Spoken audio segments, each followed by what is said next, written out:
मंत्री, DM, SP सभी आला अधिकारी पीड़ित परिवार को मुआवजा देने के लिए मनाते रहे। परिवार ने कहा कि मुआवजा देने से अगर जान वापस आ सकती है तो मैं लाखों रुपए देने को तैयार हूं। मामला जौनपुर का है। दरअसल जौनपुर में हाल ही में हुई भारी बारिश से सीवर लाइन को लेकर बदइंतजामी चीख कर जौनपुर प्रशासन की पोल खोल गई। इस बारिश में जौनपुर की बदहाली ऐसी सामने आई कि खुले नाले पानी से लबालब भर गए। सड़क कहां और नाली कहां सब बराबर हो गया और इस खुले नाले में ही प्राची मिश्रा बह गई। प्राची को बचाने के लिए एक युवक आगे बढ़ा और उसकी भी मौत हो गई। मामला शहर कोतवाली के थाना क्षेत्र के मछली शहर पड़ाव का है, जहां खुले सीवर में गिरने से एक नहीं 3 लोगों की मौत हुई।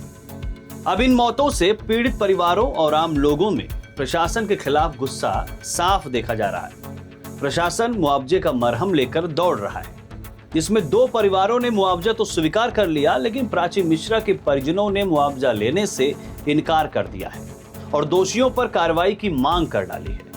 हालांकि जिला प्रशासन का कहना है कि परिजनों की बैंक डिटेल्स ले ली गई है और उन्हें मुआवजा मिल जाएगा। प्राची की बहन साक्षी मिश्रा का कहना है कि एक जान की कीमत प्रशासन कितना लगा रहा है। कीमत बताइए, हम पैसा दे देंगे, मेरी बहन वापस कर दीजिए, पैसा देने को मैं तैयार हूं।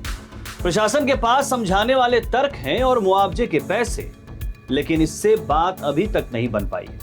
प्राची मिश्रा की बहन साक्षी का कहना है कि 5 लाख, 7 लाख या 20 लाख रुपए किसी इंसान की जिंदगी क्या इससे लौटाई जा सकती है? प्रशासन मुआवजे की बात कर रहा है। अगर पैसे से किसी की जिंदगी वापस मिल जाती हो तो आप लोग कीमत बताइए, मैं किसी भी तरह इंतजाम करके दे दूंगी। मेरी बहन को वापस लाइए। मृतका की बहन के सवालों का प्रशासन के पास कोई जवाब नहीं है। मृतका प्राची का घर जौनपुर के मियापुर में है। पिता पूजा पाठ करवाते हैं, लंबू पंडित के नाम से मशहूर है। उनकी 3 बेटियां थीं, बेटा नहीं है। परिवार के ऊपर दुखों का पहाड़ टूटा है। परिवार न्याय की गुहार लगा रहा है। परिवार दोषियों पर कार्रवाई चाहता है।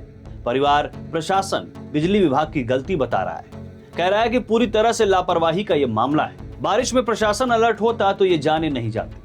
प्रशासन तभी क्यों जागता है जब घटनाएं हो जाती हैं। उसके बाद मुआवजे की रेल चलती है, इस पर बिठाकर पीड़ित परिवार को टहलाया जाता है, लेकिन उसके बाद ढाक के 3 पाल। जौनपुर की ताजा हालत पर न्यूज़ बुक 24 ने जौनपुर के ही एक वरिष्ठ पत्रकार से बात की और जानकारी ली।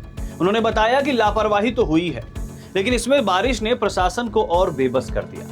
रही बात मुआवजों की, तो सबसे पहले कांग्रेस प्रदेश अध्यक्ष अजय राय 2.5 लाख रुपया मदद के तौर पर पीड़ित परिवार के पास लेकर गए थे, लेकिन परिवार ने वो पैसा नहीं लिया। वहीं प्रशासन 2 और जिनकी जान गई, समीर और शिवा गौतम, उनके परिवार से मिलकर मुआवजा दे चुका है। शिवा गौतम रिक्शा चलाते थे। समीर और शिवा गौतम के परिवार को बिजली विभाग की तरफ से ये जानकारी है 7.5 लाख रुपया मुआवजा देने की बात सामने आई है।